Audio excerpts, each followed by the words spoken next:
Lord of the Arsh and Kursy. We're talking about the Lord of the worlds. Alhamdulillah Rabbil Alameen. We're talking about the Lord of the entire universe and beyond. The entire universe and beyond. You know, we live in this dunya, and we are fascinated with this dunya which Allah subhanahu wa ta'ala indeed has created in a beautiful manner. We're fascinated. There are over billions of people which live on this dunya at this moment in time. Over 6 billion people that live on the dunya at this moment in time. This dunya of Allah subhanahu wa ta'ala is so big that there is space in this dunya for billions and billions and billions or more people. But what is this dunya in comparison to what Allah subhanahu wa ta'ala has created out there? This dunya is insignificant. This dunya is meaningless to Allah. It means nothing. It is worthless. So worthless, compare it with the sun. The sun is one star. You know more science than me. You'll be able to tell me better. Take this planet Earth and you place it inside the sun, and you will be able to place 1.3 million Earths in the sun. 1.3 million Earths in the sun. Allahu Akbar. Allah is the greatest. The sun is one star. One star. There are stars out there which are millions of times bigger than the sun. You tell me this, that you need millions and millions of stars to make one galaxy. And then you tell me this, that there are zillions of galaxies out there. Let me tell you on top of this, my friend, after this, whatever you see above, when you raise your head and you look above, whatever you see above, the zillions and zillions and zillions of galaxies, let me tell you, this is everything there is within the first heaven. Everything there is within the first heaven, and Allah is the creator of 7 heavens. 7 heavens.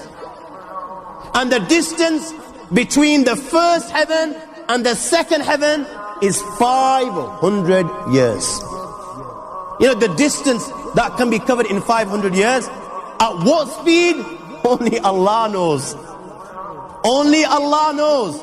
But it will take 500 years to get from the first heaven to the second heaven. 500 years from the second to the third, third to the fourth, fourth to the fifth, fifth to the sixth, sixth to the seventh.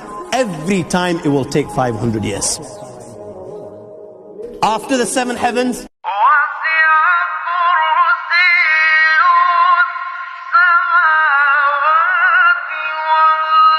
وَسِعَ كُرْسِيُّهُ السَّمَاوَاتِ وَالْأَرْضِ. You all read the Ayatul Kursi. You all know the Ayatul Kursi. After this, you have the Kursi of Allah. You have the chair of Allah subhanahu wa ta'ala.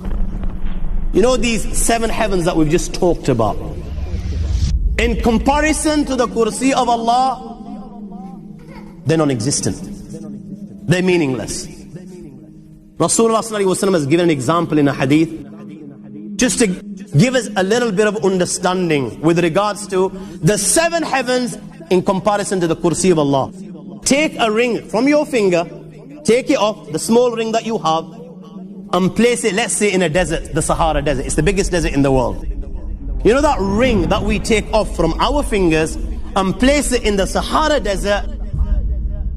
What comparison is in between the ring and the Sahara Desert? Nothing. Nothing. The 7 heavens is the ring, and the Kursi of Allah is the Sahara Desert.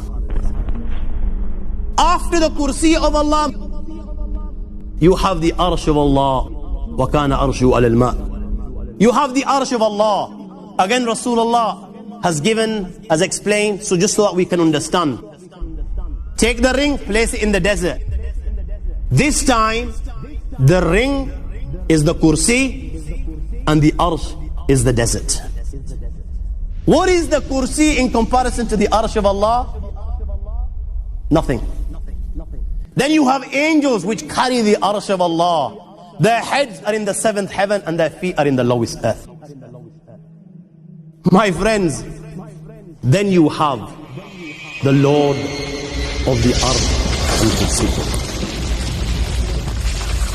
لا تدركه الأبصار وهو يدرك الأبصار وهو اللطيف الخبير. He is beyond the size of Allah, who Allah is, what Allah is. The greatness of Allah is beyond the comprehension of my little mind. This is the being that you and I are messing with.